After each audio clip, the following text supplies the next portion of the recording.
So let me start with we're doing this interview. We just had that the court in Ekiti denied him bail. They moved their ruling to December 20th. What do you make of that? Um, Predictable in many ways, rather perversely. But the first thing is the court denied. Dele was supposed to be represented. Dele's legal team was to be led, or is led by Yinka Olumide Fusika, who is a senior advocate of Nigeria, and includes three other senior advocates of Nigeria, and then several juniors, about 13, no, 12 of them or thereabouts. But the legal team is about 16, 17 people, and includes four senior advocates. The prosecution took objection to the appearance of the senior advocates on behalf of Dele, and the magistrate, without ruling on that, effectively upheld the objection, and so precluded the senior advocates from arguing the case. So the juniors took over. From what I'm reporting, because I had colleagues placed at the magistrates court in Ekiti, and I was getting contemporaneous slowdown on reporting as the process was ongoing, and there was a baying mob essentially, and somebody who is first of all, the person who is reporting is from Ekiti himself. So this is not somebody from outside the country. He's native to Ekiti. He went to the university in Ekiti, in Ado Ekiti, not a private university in Ado Ekiti, the state university in Ado Ekiti. And he's a lawyer who graduated from there. And he says there is no way, I'm quoting this person, this is in quotes, there is no way anyone can get fair hearing in this kind of situation, unquote. Now, that is somebody's impression. But basically, there was a baying mob, and basically the atmosphere was very coercive of anybody other than the most determined of people.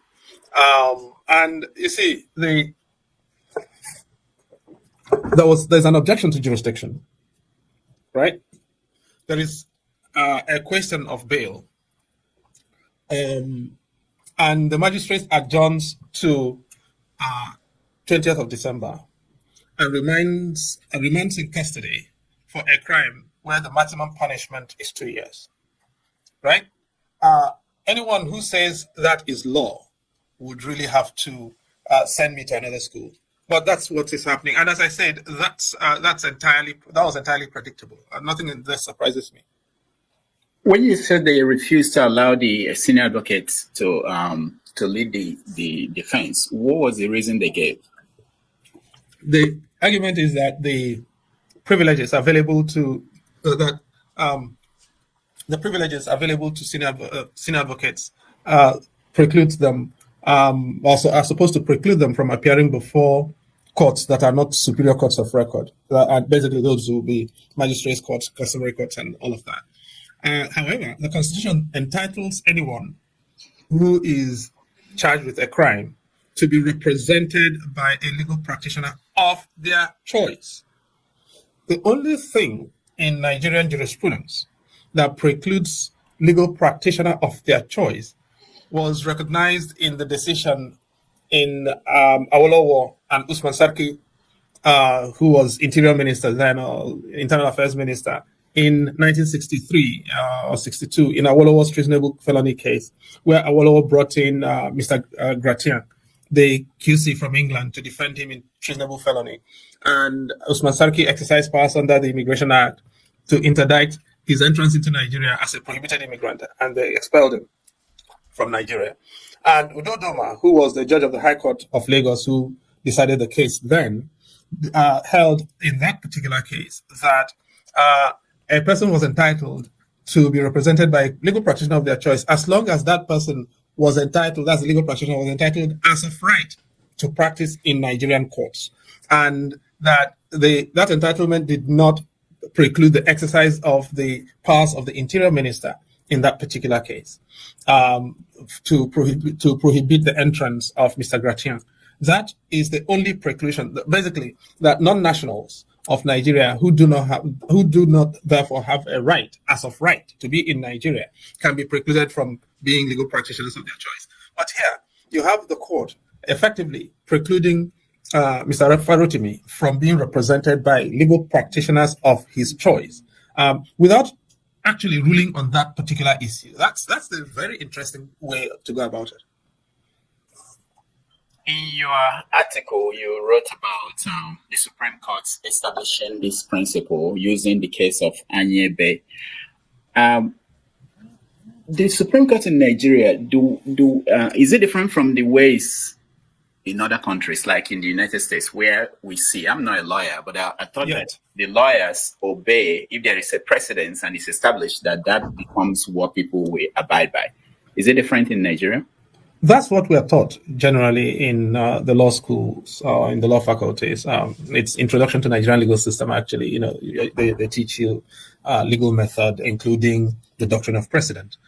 In Nigeria, of course, it's become the fact that precedent is endangered as a result of where we are, particularly in cases with a political flavor. Things happen sometimes that you cannot really relate to precedent, and this is one of those. Sometimes you see that kind of jurisprudence or the kind of practice that happens, and you're wondering where did this come from. But ordinarily, yes, jurisprudence precedent is supposed to hold good, subject to the Supreme Court either limiting it or overruling itself. Okay, let me play for you. Your essay was discussed today in the morning show on Arise, and an attorney, a senior advocate of Nigeria, who is a friend of yours, had this to say. So let's take a look at that and get your reaction to his take on your essay.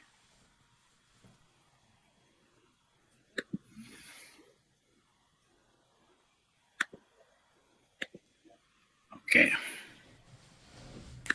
Agala, good to see you again, Rufai here. This is Chidi Odinkalu's. Rufi Fire. Good to see you, sir. How are you, sir? Good. Chidi Odinkalu said 3 years ago, this was part of the article Chidi Odinkalu wrote. Said 3 years ago, Ekiti State enacted into law the criminal law of Ekiti State, number 12 of 2021, which repealed and replaced the state pre-existing criminal code law of 2012. Comprising 9 parts, 429 sections, 140 pages, blah, blah, blah. Section 70 of that only contains the crime of causing disaffection or breach of public place through offensive publication, but it's a simple offense punishable by 6 months. Yes. And Odinkalu was saying that's not the issue, in this case. He further said in his article, I quote, he said, last week on the 3rd of December, President of NPF, I said Dele Farotimi from his residence in Lagos, where the crime of criminal defamation is similarly unknown to law. They raced him through state line to Ekiti, where they detained him. The following morning, on the 4th of December, the police arraigned Dele before a magistrate court in the state capital. It is important because the gist of the charge popularly prevailed against Dele Farotimi before the magistrates in Ekiti is precisely criminal defamation, which is not a crime in Ekiti State. What do you respond to? How do you respond to Chidi Odinkalu here? Well, you see, we are both, Chidi, my friend Chidi is a lawyer like I am. And, if all lawyers agree on an opinion, on an issue, if we all express the same opinion, there will be nothing for the courts to do. And there will be nothing for us to argue. Chidi has expressed his opinion. That is his opinion, which I don't necessarily share. But again, where are we today? Perhaps this is also a litmus test for all of us, and it's going to add to our jurisprudence. The issues have been tabled before the courts. For the advocates like me that may believe that the courts have jurisdiction, who canvass the argument? The best thing for the lawyers of the defendant in this matter, Mr. Dele Farotimi, what should they do? There have been a lot of talk here and back and forth. First and first, bring a notice of preliminary objection and tell the court it has no jurisdiction. Tell the court that this offense is unknown to the laws in the Ekiti State, and let the prosecution also bring forward its argument. And the courts will be determined one way or the other. I mean, for me, it is even going to be good for our jurisprudence for the court to determine one way or the other. However, the leading authority on cross-jurisdiction, cross-border jurisdictional issue is the celebrated case of Injovens versus the state, where an offense, part of it was purportedly committed in Oyo State, and Patrice Injovens, I think, Injovens and Rede and the rest of them were tried in court and convicted. And this was upheld by upheld by the Supreme Court. So on this subject, it's neither here nor there. A school of thought, like people like me, believe the Ekiti courts and the magistrate court in Ekiti has jurisdiction, while the Ochidi or the Kalus also believe it does not. So it's neither here nor there. But all right, let's stop it there. So was that what happened? What he was recommending? Was that what happened? As you can imagine, I mean, Tunde, of course, is my friend. That's true. I get along with Tunde. I like him, and I like to hope that it's requited. And that's about the only thing that we can agree on this particular issue for obvious reasons. First of all, the question of whether or not the crime exists in Ekiti law is not an opinion. It's a matter of fact. And it has to be a matter of fact because that is the foundation of any criminal process. Okay? The Nigerian Constitution requires that for you to try anybody, the crime has to exist in the law of the place where the trial is taking place. Yeah? Now, there is no, he cited Patrick Njovan's case. Njovan's case was not about the trial in Kwara State where the crime was not in existence. So Njovan's is irrelevant in this matter, talking about cross-jurisdictional or jurisdictional conflicts in criminal proceedings. With the profoundest respect to Tunde, my brother, it's an irrelevance here. And I'm sure he will not dispute what I am saying if you play this back to him. Now, the only argument I've heard them try to make is that it is possible to try in Ekiti State under the Criminal Code Act, which is a federal legislation. And nobody disputes that the Criminal Code Act, by the way, is supposedly supposed to be a federal legislation. Now, here is the story here. The Criminal Code Act does not exist in Ekiti. I will tell you why. Now, the Criminal Code Act began as a colonial ordinance in 1916. At that time, you had only two territories in Nigeria, or three, which was Northern Nigeria and Southern Nigeria with the colony of Lagos. So the Criminal Code Act applied to Southern Nigeria as an entire territory, as a contiguous territory.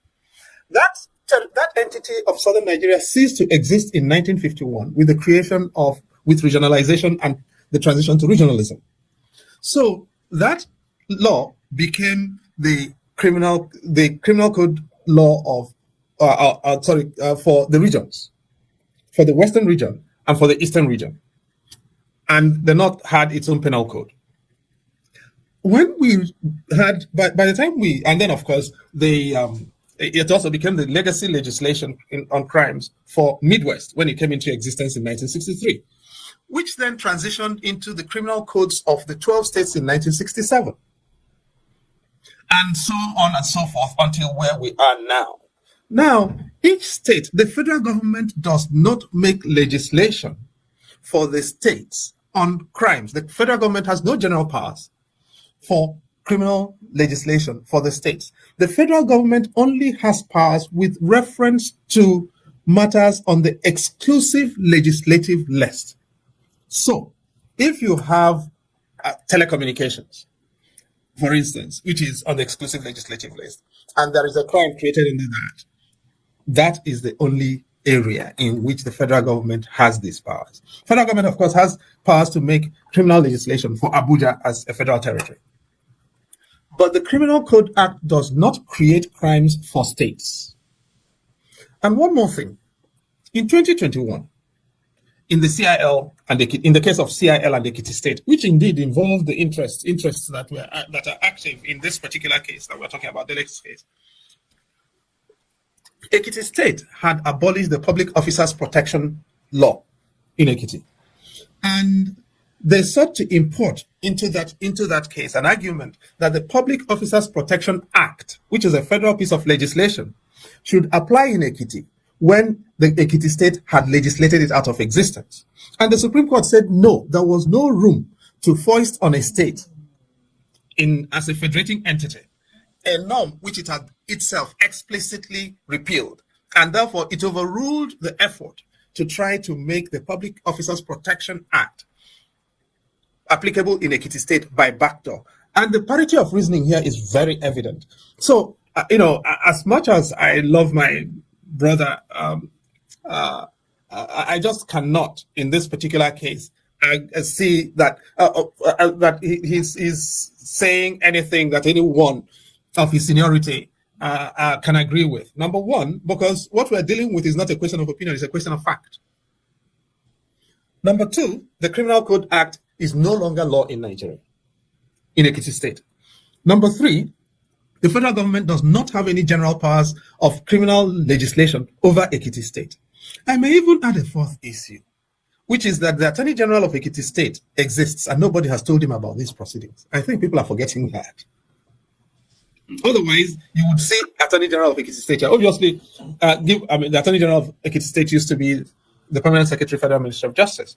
I suspect, given the balance of forces here, he's decided to lie low. But I suspect that nobody has involved the Attorney General of Ekiti State in these proceedings.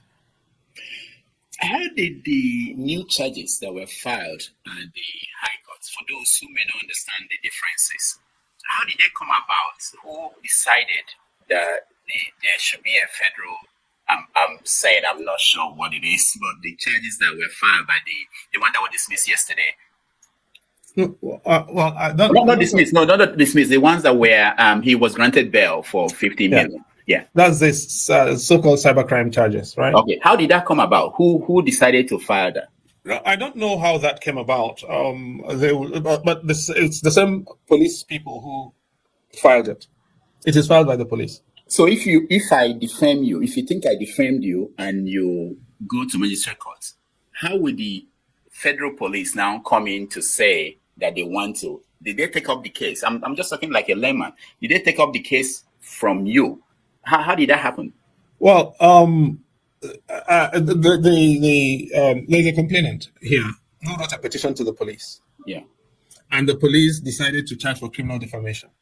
I think it was brought to their attention, I suspect, I'm speculating admittedly, but I suspect it was either brought to their attention or they are not very confident that the criminal defamation charges will be sustained or sustainable at the court they've taken it to. And therefore, they've filed cybercrime charges. And this is exactly the point I was making. Cybercrime is a federal crime. Okay? So they filed cybercrime charges before the Federal High Court in Ekiti State, sitting in Ekiti. That's the Ekiti Division of the Federal High Court. And that is where that took place. A magistrate's court is a state court, completely state court with state-defined jurisdiction. And therefore, so the two are notionally different, the magistrate's court and the Federal High Court. So the charges before the Federal High Court are exclusively of with reference to a crime that is supposedly federal. Why I ask that question is there's a case of Femi Falana and Very Dark Man, where Femi Falana took Very Dark Man to the court. Why is it that the federal police did not file cyber case against, because there's a petition? How did that work out? I'm trying to get to understanding for people to understand how they jumped in to file that case, the federal case at the federal courts. I'm not sure that Femi filed any petition with the police. Okay. He sued in the High Court of Lagos, I believe. Okay. In defamation, which is really what this is supposed to be.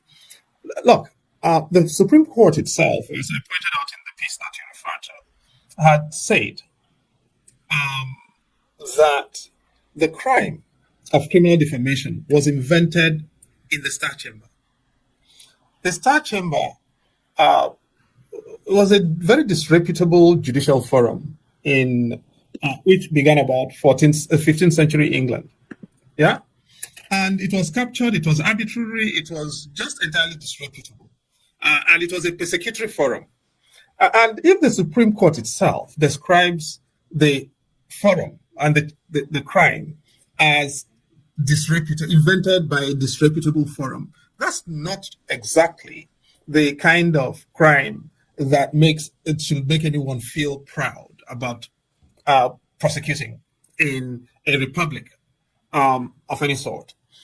defamation, injuries to reputation are important in the law of torts, in the law of private claims and private civil claims.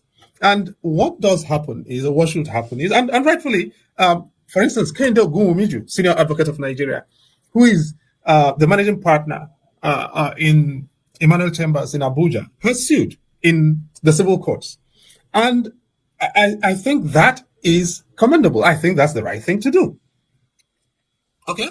Kende has sued in the civil courts over exactly the same range of claims at issue in this criminal defamation claim in Ekiti. And so the courts will be able to determine that in civil proceedings, in which presumably there will be even, the sides will be able to present their case freely. That is all anyone can and should ask for. So the invocation here of criminal process in very coercive circumstances, that portend or suggest a captured judicial system, I think is what people is what raises the hackles of people. Should people have remedies when they believe their reputations have been injured? Of course they should have remedies, but those remedies are entirely in civil law. There's one more case I wanted to know if you can explain it for our viewers. The case of a blogger called Ijele and evangelist Ebuka Obi, where he's still in detention for months now.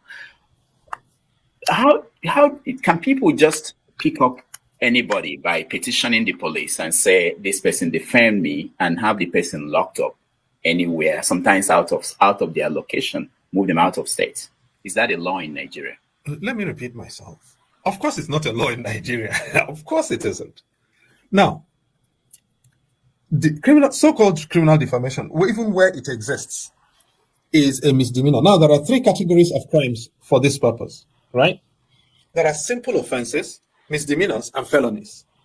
And that's a hierarchy of seriousness. A felony is a crime punishable by at least 3 years in prison. It is the most serious category of crimes. But below the category of felonies, you have what's called misdemeanors. A misdemeanor is a crime punishable by up to 2 years imprisonment. Not more than 2 years imprisonment. A simple offense is punishable with not more than 6 months in prison. So now, criminal defamation is a misdemeanor punishable with not more than 2 years imprisonment. How does anyone get detained for it? And generally, by the way, if I may continue along the lines, a crime, an accused person is presumed innocent until proved guilty. We also have prisons that are overpopulated in most metropolitan parts of Nigeria. You have the prison population, according to the prison and correctional service, as it is now called, is populated with the proportion of pretrial detainees, unconvicted persons in the prisons, is over 75% of the people we hold there. So the country does have a self-interest in ensuring that we are not sending into the prisons people who do not belong there. People who are accused of misdemeanors generally do not belong in pretrial detention. And therefore, the preference and practice is to offer them administrative bail. And if they don't get administrative bail, then give them bail at the point of arraignment, court-ordered bail. Now, you have this situation in which, and quite often on liberal terms, unless the person is a clear flight risk. So here you are. The Federal High Court orders bail for Dele Farotimi at 50 million naira shoti for a crime that is a misdemeanor, right? And a 50 million naira bond and shoti 50 million. The magistrate's court in Ekiti, for a crime that is also a misdemeanor, decides there is no bail, remands him interminably.